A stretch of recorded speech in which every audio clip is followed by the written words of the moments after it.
जो गंगा की सौगंध लेके कहता था कि मैं मोदी हूं, मन की बात कहता हूं। अरे मोदी साहब, मन की बात कहने वाले बहुत पैदा हुए हैं, बहुत आए हैं, बहुत चले गए हैं। बीजेपी वालों, आज आप कल कहते थे 400 पार का नारा लगाते थे, आप 400 पार का नारा तो नहीं ले चुके, लेकिन आपको गंगा जमुना पार के बजाय अब गंगा किनारा हम दिखाएंगे। जो बीजेपी ने किया है, ऐसी घिनौनी हरकत कोई करने वाला नहीं है। उस टाइम मैंने ये देखा कि संसार के अंदर, भारत के अंदर इस बीजेपी सरकार ने महिलाओं की इज्जत तो उछाड़ी उछाड़ी, हमारे पुरुष प्रधानों की भी इज्जत उछाड़ने का काम किया। ऐसी घिनौनी हरकत करने वाली सरकार हमें नहीं चाहिए। वो ईडी कहाँ गई जो तुम्हारे पे छापा नहीं डाला? एयरपोर्ट तुमने बेच दिए, रेल तुमने बेच दिए, कारखाने तुमने बेच दिए, कंपनियों के ताले तुमने लगवा दिए, रोजगार हमारा छीन लिया, हमारा रोजगार भी नहीं है। कहाँ गए वे वो वादे? कहाँ गए वो वादे? बीजेपी वालों, आज भी तुम पार हो और कल भी तुम पार थे। अब नए सानी को देख लो, लाडवा से उनको ठोकर मारने लग रही जनता, भगाने लग रही है, उनके प्रचार में विघन डाल रही है कि जनता का पसंद काम एक भी नहीं किया तो जनता उसे पसंद कैसे करेगी, उसके प्रोग्राम कैसे होंगे। सभी बीजेपी वालों को गांवों से धकाया जा रहा है, काले झंडे उनको दिखाए जा रहे हैं। आज देखो हरियाणा में जाके, कभी भी इन्होंने लेटरिंग के नाम पे पैसा खाया है। अगर मोदी साहब का आप खंगालोगे तो विदेशों में जाके इसका अडानी और मुकेश अंबानी का इन्होंने भरा है, जो कि उन्हीं में इसके नाम की कंपनी चली हुई है। आज तक किसी गरीब का भला नहीं किया है। वो कह रहे हमने किसानों की आय दुगनी कर दी। मैं देती हूँ मोदी साहब 2-2 हजार रुपए आपके कैंडिडेटों को। आप जो 3 लाख रुपए इनको देते हैं, वो 3 लाख रुपए किसान शहीदों के बच्चे के नाम पर कर दो। मैं देती हूँ 2-2 हजार रुपए। मोदी कह रहे भाई मैं देश की भलाई का काम कर रहा हूँ, मेरे पास ना बीवी है ना बच्चे हैं, मैं किसके लिए पैसा चुराऊंगा, करप्शन कैसे करूंगा, मैं सारा काम देश के लिए कर। मान लिया आपकी बात, इसका बीवी बच्चे नहीं है, फिर क्यों धन के पीछे पड़ा है? ये धन के पीछे पड़ा क्यों? विदेशों में जाके इसकी कंट्री में मुकेश अंबानी अडानी के ये जहाजों में घूमने का काम करता है। आप सबका स्वागत है हमारी खास चुनावी पेशकश में। हरियाणा में विधानसभा चुनाव होने वाले हैं और हरियाणा के सोनीपत से हमने अपनी चुनाव यात्रा की शुरुआत की है। मैं इस वक्त यहाँ बस अड्डे के पास मौजूद हूँ और मेरे पीछे आप देखेंगे बाबा साहेब डॉक्टर अम्बेडकर का, भारत रत्न बाबा साहेब डॉक्टर अम्बेडकर का बहुत खूबसूरत स्टैचू है और इसे देवीलाल चौक कहते हैं। बस अड्डे के पास में है, सामने देवीलाल की, जो कि हरियाणा के पूर्व मुख्यमंत्री हैं, उनकी प्रतिमा लगी हुई है।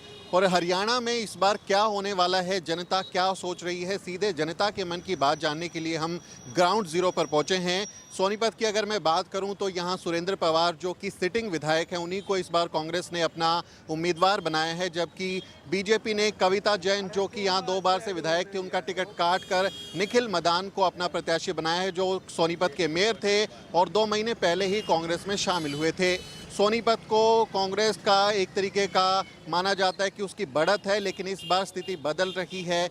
क्या हालात होंगे? लोकसभा चुनाव में सतपाल ब्रह्मचारी कांग्रेस की तरफ से सांसद चुने गए थे, लेकिन विधायक की कुर्सी को अगर कांग्रेस बचा पाती है तो वो देखने वाली बात होगी। इन्हीं सब मसलों को लेकर हरियाणा की चुनावी सियासत की हवा में क्या चल रहा है, क्या मिजाज है, जानने की कोशिश करते हैं। आपका नाम क्या है? श्रीमती रमेश अंतिल, किसान शहीद की पत्नी। अच्छा, किसान शहीद की पत्नी है, तो जो किसान आंदोलन सिंगू बॉर्डर पे हुआ था उसमें शामिल थे आप लोग? हाँ जी।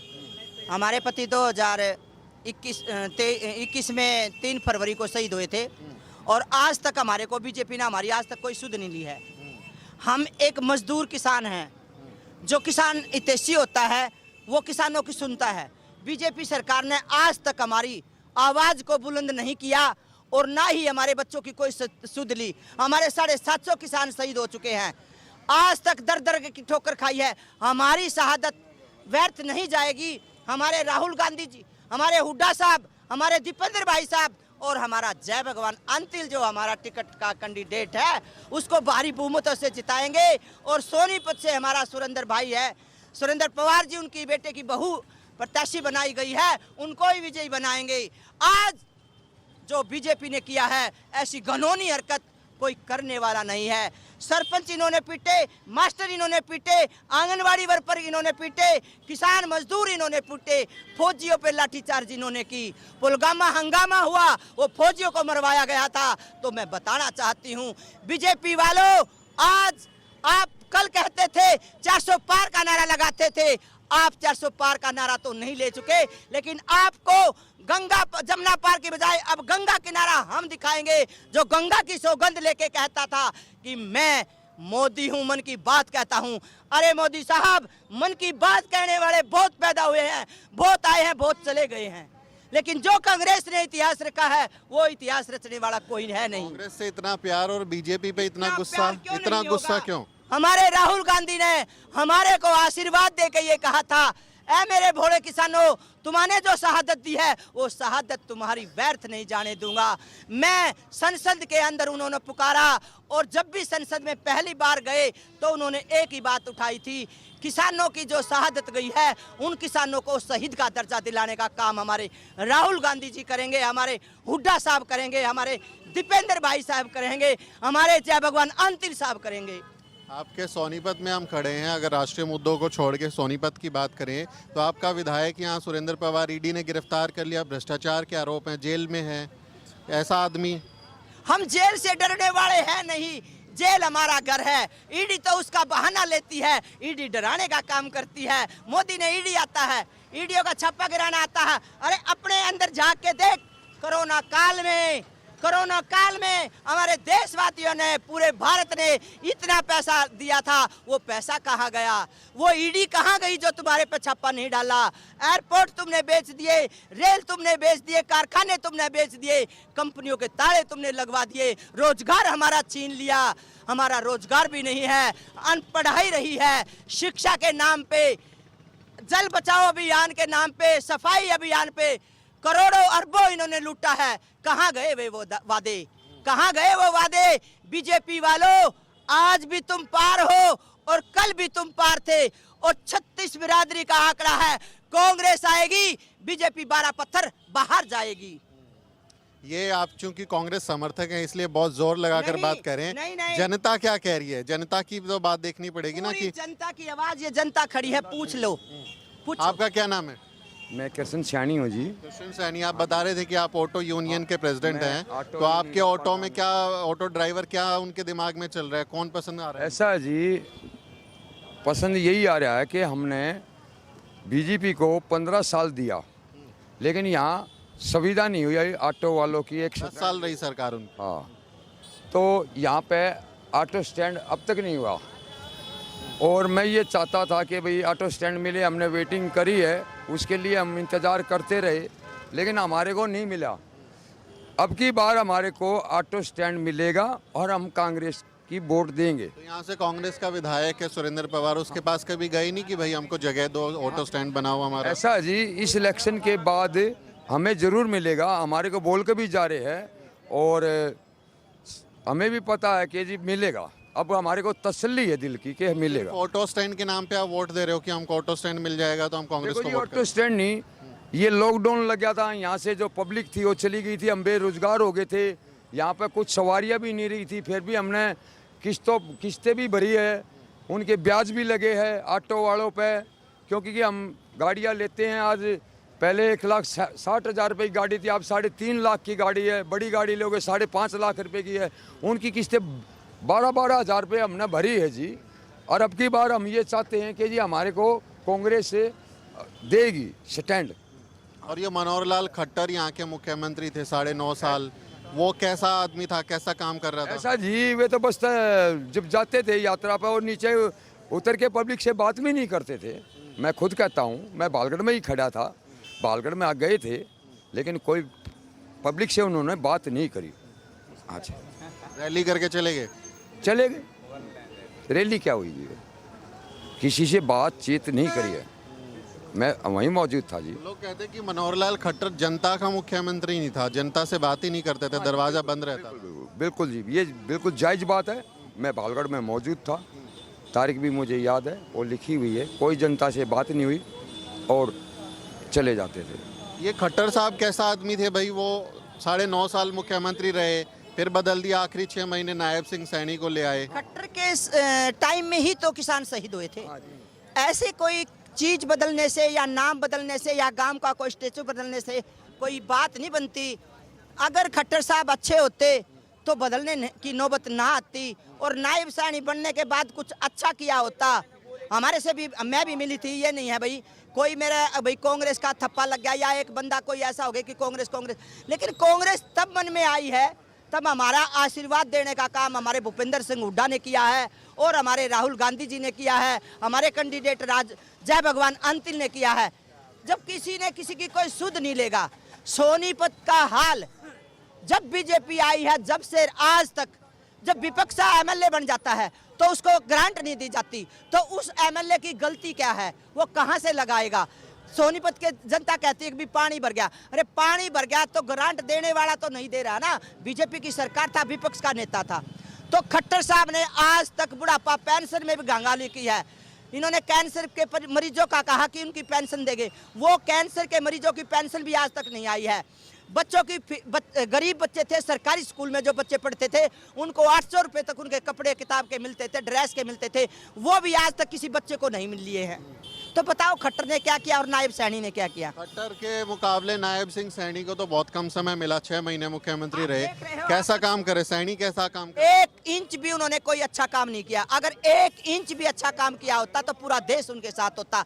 अब नायब सैनी को देख लो, लाडवा से उनको ठोकर मारने लग रही जनता, भगाने लग रही है, उनके प्रचार में विघन डाल रही है कि जनता का पसंद काम एक भी नहीं किया तो जनता उसे पसंद कैसे करेगी, उसके प्रोग्राम कैसे होंगे। सभी बीजेपी वाले को गांवों से धकाया जा रहा है, काले झंडे उनको दिखाए जा रहे हैं। मैं किसी एक पक्ष की नहीं हूँ, एक किसान नेत्री हूँ और समाज सेविका हूँ।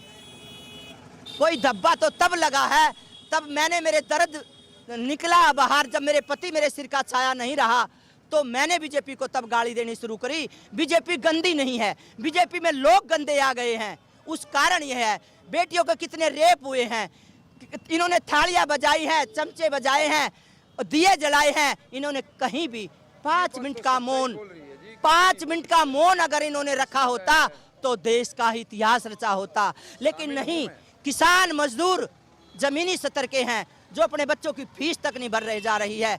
आज देखो हरियाणा में जाके, कभी भी इन्होंने लेटरिंग के नाम पे पैसा खाया है।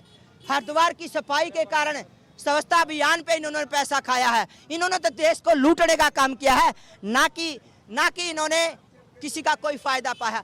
अगर मोदी साहब का आप खंगालोगे तो विदेशों में जाके इसका अडानी और मुकेश अंबानी का इन्होंने भरा है, जो कि उन्हीं में इसके नाम की कंपनी चली हुई है।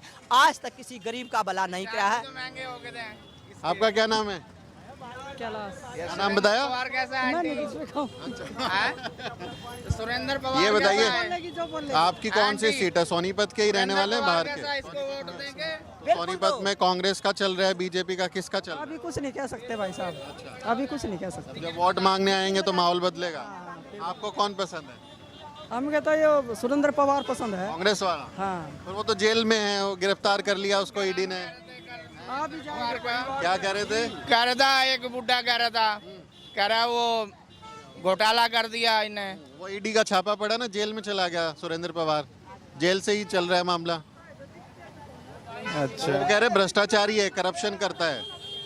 पहले भी नहीं, इसके पास पैसा थोड़ा है, इसके पास बहुत है पैसा। तो फंसा दिया क्या? हाँ, किसी को फंसाया बता रहे हैं। फंसा दिया। तो ये आपकी सहेली आ गई हैं? हाँ जी, मेरी सारी टीम आ गई है। बुला लो अपनी सहेलियों को। हाँ, आ गई। ये बताओ, ये मोदी जो है, मोदी भी तो अपने नाम पे वोट मांगता है। हरियाणा में कहते हैं कि मोदी का मैजिक चलता है, मोदी के नाम पे वोट मोदी चलेगा। का कोई नाम चलेगा ना, कोई मुख्यमंत्री का नाम चलेगा। अब की बार महिलाओं पे अत्याचार जो हुआ है, महिलाओं पे जो अत्याचार हुआ है, मेरी महिलाओं से पूछ के देखिए। 5-5 लाख का इन्होंने दवाई का बहाना लिया। अगर किसी भी महिलाओं ने कहीं की भी कोई सुविधा मिली हो, हॉस्पिटल के अंदर, हॉस्पिटल इन्होंने खा लिए, बेच दिए, प्राइवेट स्कूल इन्होंने खा लिए, इन्होंने पता नहीं क्या क्या खाया है।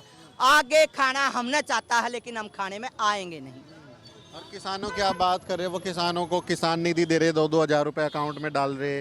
वो कह रहे हमने किसानों की आय दुगनी कर दी। मैं देती हूँ मोदी साहब 2-2 हजार रुपए आपके कैंडिडेटों को। आप जो 3 लाख रुपए इनको देते हो, वो 3 लाख रुपए किसान शहीदों के बच्चे के नाम पर कर दो। मैं देती हूँ 2,000 रुपए, लिखवा के ले लो, चाहे मैं दाढ़ी मजदूरी पत्थर फोड़ूं या ईंट फोड़ूं, मैं 2,000 रुपए आपको दूंगी। आप अपनी सैलरी हमारे किसान शहीद के बच्चों की फीस भरने का काम कर दीजिए, तो मैं मानूंगी प्रधानमंत्री है।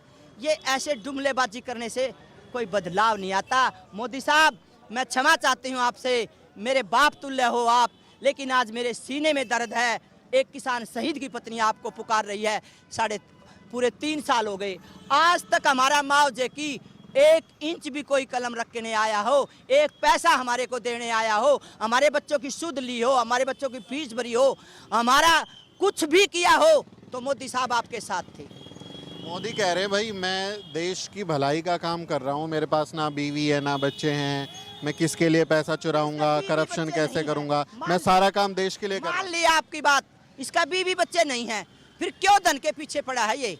ये धन के पीछे पड़ा कि विदेशों में जाके इसकी कंट्री में मुकेश अंबानी अडानी के ये जहाजों में घूमने का काम करता है।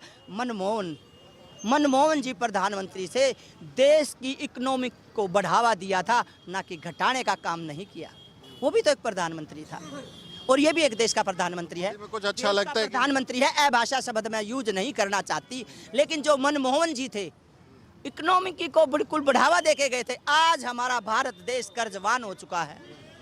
हर बच्चा अगर पेट में गर्भ में एक बच्चा पल रहा है तो वो भी 1,40,000 का कर्जवान है इस देश के अंदर, वो ही होगा। हरियाणा में सरकार विज्ञापन दे रही है, मैं अखबार में देख रहा था, वो कह रहे कि हमने 1,52,000 नौकरियां दी अपने कार्यकाल में, जबकि कांग्रेस ने सिर्फ 60,000 दी थी, डबल कर दिया। कुछ भी नहीं दिया है।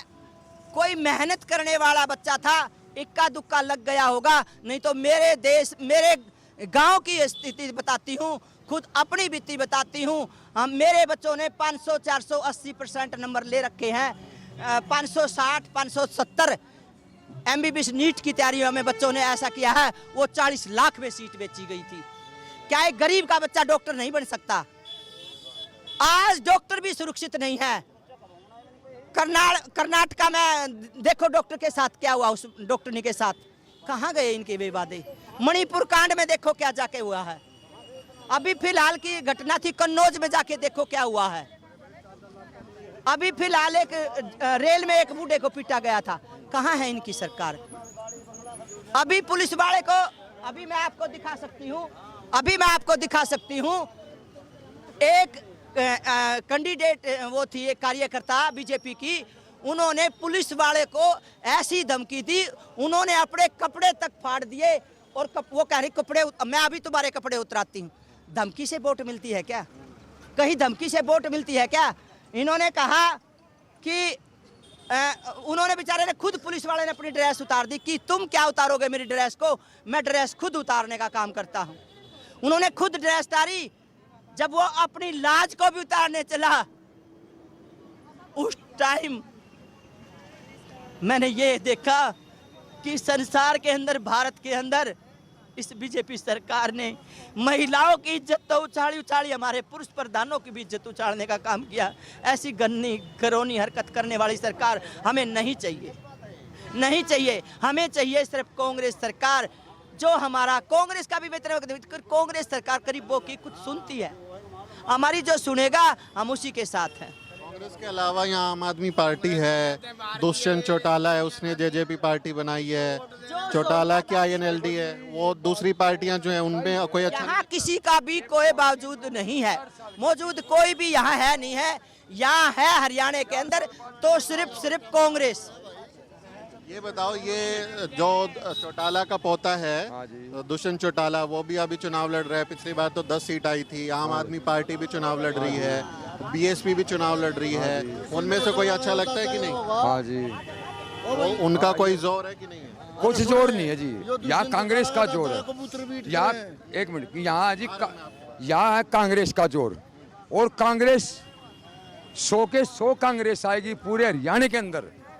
सुनो जी, पहले यूनियन रजिस्टर्ड होती थी, इन्होंने यूनियन भी काट दी। सुनो जी, बहुत कुछ काट दिया। ये तो रोड और बेचने की सोच रहे हैं। क्या कह रहे थे दुष्यंत चौटाला के? दुष्यंत चौटाला के पोता। एक बार ये कैमरा ही घुमा देते हैं, दिखाई देते हैं। आओ आओ इधर आओ घूमो घूमो घूमो। जो पिल्सन दी, हाँ, जो ये कौन है जी ताऊ देवीलाल है यो, देवीलाल है ना? जो इसने पिल्सन दी थी ना, उस चीज को गुण गाने चाहिए। उसकी तो कदर नहीं छोड़ी, उसकी तो कदर नहीं छोड़ी किसी ने। और कैसा रह गया दुष्यंत चौटाला, मुख्यमंत्री था, कबूतर बीट डिप्टी सीएम था, डिप्टी सीएम। हाँ डिप्टी सीएम तो था, कबूतर बीट करे मेरे, कदर करी उसकी है, लाज शर्म थी उसके है। कदे आने का इसके वो कह रहे हैं उसने गठबंधन तोड़ दिया, बीजेपी से अलग से चुनाव लड़ा। बेशक लड़े था, वो गया जीतता आया था, उड़े जागा। रही बात एक और, इसकी कदर नहीं करी उसने, इंसान ने, ताऊ देवीलाल की कदर नहीं, दादा की कदर नहीं करी। है नहीं करी। तो ये गुस्सा है लोगों में चौटाला के। गुस्सा है, कति गुस्सा, इसकी कदर नहीं करी भाई। योरा छमी गुस्सा कबूतर बीट करे इसके ऊपर है। और जो सारे नेता नु हम 6,000 कर देंगे, हम 7,000 कर देंगे, है उसने 100 रुपए लागू करी थी भाई, करी थी ना। ये जो उसका नाराजगी है तो किसको वोट दोगे? चौटाला का अलग परिवार भी है ना, अभय चौटाला भी चुनाव लड़ रहा है। मैं तो इस्ते दिया था वोट, मैं तो चश्मे का निशान है INLD का, वो भी तो चुनाव लड़ रही है। एडमिशन दूंगा, हाँ मैं अपनी दूंगा। तो INLD जीतेगी कि नहीं जीतेगी? INLD इनेलो जीत पाएगी कि नहीं? रुझान नहीं है, पर मैं अपनी तरफ से अपनी वोट में दूंगा। आप देंगे। तो ये हरियाणा के सोनीपत जिले की विधानसभा सीट है, जिस पर यहाँ प्रतिक्रियाओं में कांग्रेस के जो लोग हैं वो मुखरता से कह रहे हैं कि जीतेंगे, क्योंकि सुरेंद्र पवार सिटिंग विधायक हैं और यहाँ बीजेपी की ओर से निखिल मदान को यहाँ उम्मीदवार बनाया गया है। कैसा होता है? आप किसको देंगे भाई? एक बार आइए, किसको देंगे? मायावती जिंदाबाद। मायावती जिंदाबाद, उनका यहाँ पर कैंडिडेट है सोनीपत में, उनको देंगे। हाँ आप जी। कहाँ के रहने वाले हैं? मैं अच्छी जी छत्तीसगढ़ का हूँ, MP मध्य प्रदेश। आपका तो वोट ही नहीं है यहाँ पे, है? यहाँ तो वोट ही नहीं डाल सकते आप। वोट बना हुआ है हाँ सोनीपत का? हाँ जी, फाजिलपुर गांव का हूँ अच्छा, फाजिलपुर का बना हुआ है। तो कौन जीतेगा? जी छत्तीसगढ़ MP मध्य प्रदेश। मध्य प्रदेश के हैं ये। अच्छा, तो ये बहन जी के समर्थक हैं यहाँ पर। तो मिली जुली प्रतिक्रियाएं हैं इस बातचीत पर। आपकी क्या राय है कमेंट करके बताएं। आपसे अपील है वीडियो को शेयर करें, चैनल को सब्सक्राइब करना ना भूलें। साथियों, अगर आपको द न्यूज वीक का काम पसंद है और आप चाहते हैं कि हम यूं ही अम्बेडकरवादी पत्रकारिता करते रहें, तो हमारी आर्थिक मदद जरूर करें। आप अपनी स्क्रीन पर दिखाई दे रहे इस QR कोड को स्कैन करें और न्यूज वीक फाउंडेशन के खाते में अपनी दान की राशि भेजें। QR कोड के अलावा आप UPI के जरिए भी मदद कर सकते हैं। आप हमारी UPI ID newsweek@yes bank पर भी मदद भेज सकते हैं।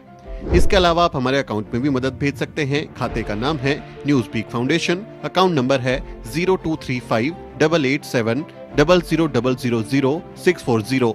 IFSC कोड है YesB000235। बैंक का नाम यस बैंक है और ब्रांच है नेहरू पैलेस, दिल्ली।